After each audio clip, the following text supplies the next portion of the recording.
देवशयनी आषाढी एकादशीच्या दुसऱ्या दिवशी उपास सोडून आम्ही पंढरपूर मधून परत निघणार होतो, पण असं वाटलं नव्हतं की एकादशीच्या दिवशीच आम्हाला परत नगरला निघावं लागेल. सुटले धागे उरले मागे उसासे सुन्या काळजाचे.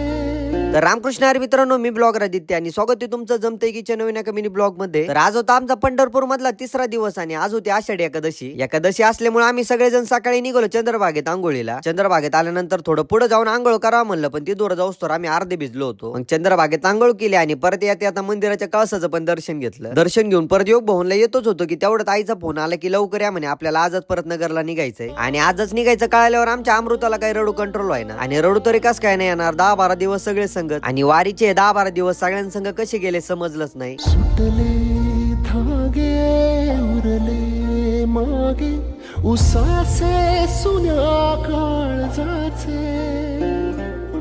विरले सारे नशिबी आले निखारे उरी वादळाचे. रुतले जिव्हारी बसले निवारे विझले सुखाचे दिवे.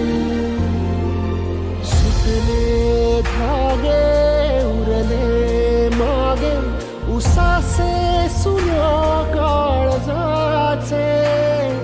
निघायचं तर मन नव्हतं, पण काही कारणास्तव घरी निघावं लागलं. त्यात मागच्या वर्षी निखिल दादा आणि पांडुरंग काका आमच्या आधी घरी निघाले होते आणि या वर्षी ते आमच्यासाठी थांबले होते, पण आम्हालाच घरी निघावं लागलं. आता परत वर्षभर वाट बघावं लागेल पंढरपूर वारीची. मग आलो कारखान्यावर, इथून नगरची बस पकडली आणि निघालो परत घरी.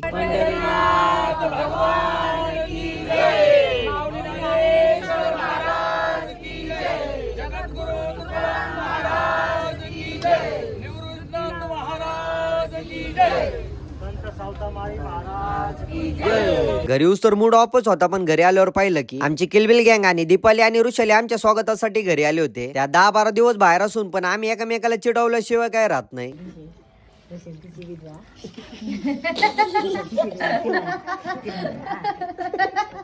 आता आमचे पाय धुतले म्हणल्यावर आमच्या बारक्या म्हातार कुठे शांत बसतात, मग त्यांचे पण पाय धुवा लागले. आणि दोन्ही दिदींचं मनापासून धन्यवाद, तुम्ही एवढ्या वेळात वेळ काढून आमच्या स्वागतासाठी आले आणि एवढी तयारी केली. तर मित्रांनो, आजचा व्लॉग इथं सेंड करतो. अशा पद्धतीने आपली पंढरपूर वारी सिरीज इथंच संपते. तुम्हाला जर आजचा व्लॉग आवडला असेल तर आपल्या जमतेकीच्या पेजला फॉलो आणि आपल्या युट्यूब चॅनलला सबस्क्राईब करा. आणि जाता जाता आपल्या व्लॉगला रामकृष्ण हरी अशी कमेंट करायला विसरू नका.